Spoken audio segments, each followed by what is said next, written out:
Hi there, my name's Dan. Welcome back to Maintenance Corner, and today we'd like to talk to you about chain maintenance.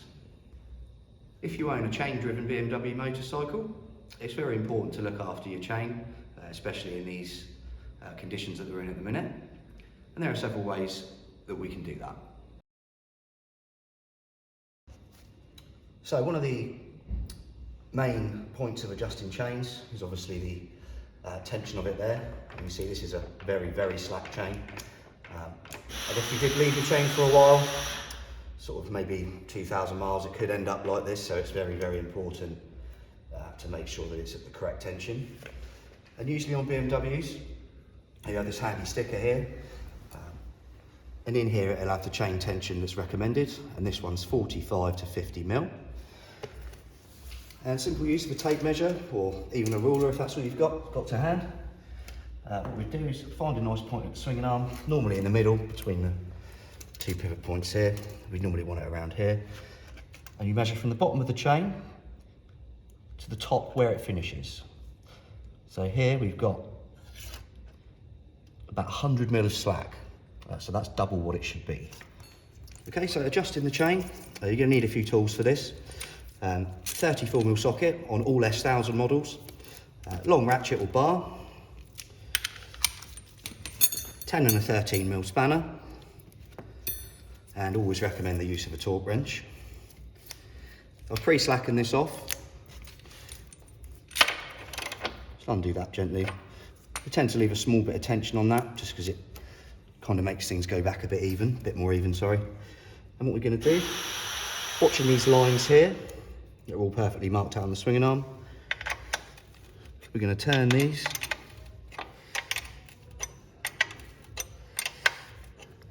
So we do a few turns on one side, depending on how loose it is, of course. So on the other side, exactly the same procedure. A few turns with the spanner.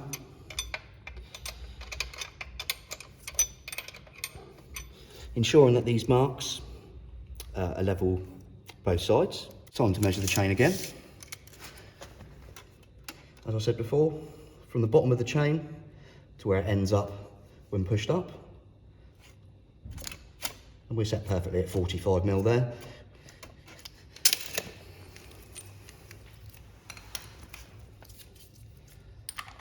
And then using the torque wrench, the normal torque setting on all S1000 models is 100 Newton meters for the chain.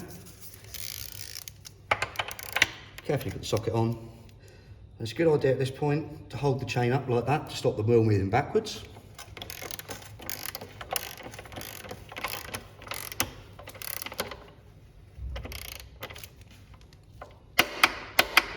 Torque wrench has clicked. Measure the chain tension again just to make sure nothing's changed. It hasn't, it's still set perfectly there. And the final part of this is to make sure that these adjusters here, lock one off lightly against the adjuster plate there, lightly nip that up, and do the same for the other side.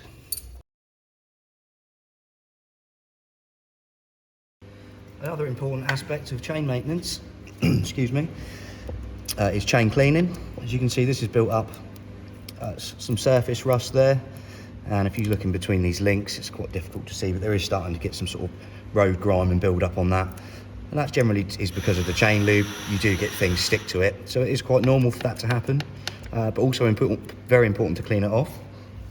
There's some products that you can use for that.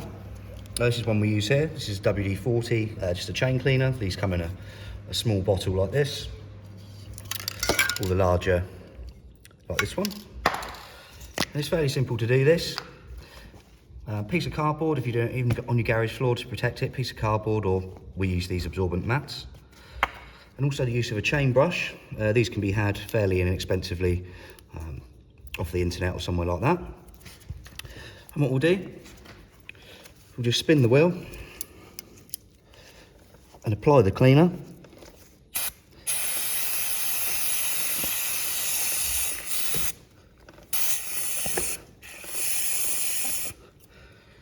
And then using this portion of the brush here, this just slides over like this.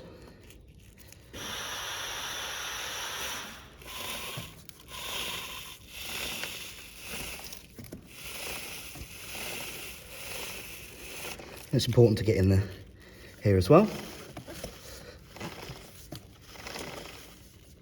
on both sides of the chain. You can see that's starting to remove a lot of the grime that's on there. And once we're done with that, this stuff does sort of dry quite quickly. Then we're going to lube the chain, and it's important to look at these links here, because in between there, as I just said, there's O-rings in there, and that's where you want to aim to get the lube. Don't need too much, don't need to absolutely soak it.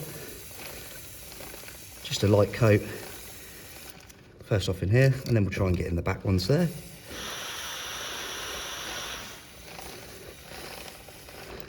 Just on the face of the chain there. I'd recommend a lube over a wax, purely because this is thinner and it tends to attract less dirt. Chain waxes tend to be very, very thick, and they can attract more muck, which means you probably need to clean the chain more regularly. Another good thing to check for when adjusting chains is tight spots in them. This particular chain is fine. But what you want to do is move this round, periodically check the tightness of this chain. In some cases, the chain can develop a small tight spot, and in that situation, what you want to do is find the tight spot, have it in the centre where we measure it, and make sure we adjust that tight spot to the chain setting stated on the swinging arm. If you don't do that, what can happen is, so you've got the chain moving round, and all of a sudden you'll get this tight spot here. It's really, really tight, and that can kind of pull on wheel bearings and gearbox bearings and things like that. So it's just something else to be mindful of. That's our tips on chain maintenance. If there's anything you think we could help you with here at Barnstormer, please don't hesitate to give us a call, and thanks for watching.